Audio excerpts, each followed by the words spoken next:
A number of you have been asking about blogging. So I want to take a little time to talk about what makes this effective. And I want to encourage you absolutely to try it out, see what you think. You might want to begin by writing a couple guest posts for someone who's already blogging to see how you feel about it and how much work it really is for you personally. The wonderful thing about blogging is that you can use the blog posts and the stories that you tell on your blog for people to really get to know you. You can both introduce people to Parenting by Connection and sort of set yourself apart, help people get to know you individually as a person in sharing your blog posts. It's important to think about how you're going to talk about your own children. We want to be cautious of keeping everybody safe, of course, and aware of how that's going to feel for the kids later on if they read those posts on the internet. So you should feel free to write posts about people you've worked with, or another instructor you know, or change the kids' names, change their genders, whatever makes sense for you to talk about them more comfortably. But one of the things that people love is hearing your real stories and kind of how this parenting process has been for you. So it's important that something of yourself is in the posts, even if it's a little bit disguised or changed around a bit. It also takes time.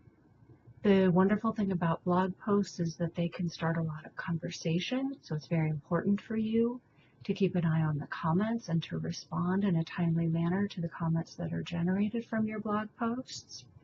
It can also be very important to have a next step in mind for people that find your blog post. They read it, they love it, they share it with their friends, and then what's next? You could, give away the Tantrums booklet and collect email addresses like we do for Hand in Hand, or you could collect email addresses and offer a free 15-minute consultation, or win a seat in my next class, or there's lots of things that you could do to motivate people to give their email address if they like your blog post or to follow your blog post. But I would have at least 5 or 6 blog posts queued up before you start talking about your blog, before you start promoting it and getting it out there, so that you've got some content saved up that you can add to the blog as people are beginning to look at it and you feel like you need more. It's also really great if you can sync up the topics that you're discussing in your blog with the Hand in Hand editorial calendar. I just posted the calendar for the rest of this year in the Instructor Hub to make it easy for people to do.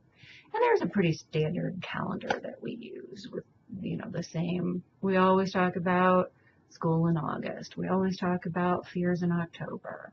We always talk about siblings somewhere around the holidays. So, it's a pretty predictable calendar. It's also really great to know what products are coming out, because you might get things rolling with a blog by having some kind of a giveaway or a contest and letting people know that you're there. Another great way to do that is to get bigger bloggers to write a guest post for you so that you can introduce them to your audience, and hopefully some of their audience will get to know you. So let me know if you've got more questions about blogging, or if you want to talk more in the outreach support class about blogging. I'll be happy to cover it more in depth if there are more than just a few of you that are interested. Okay?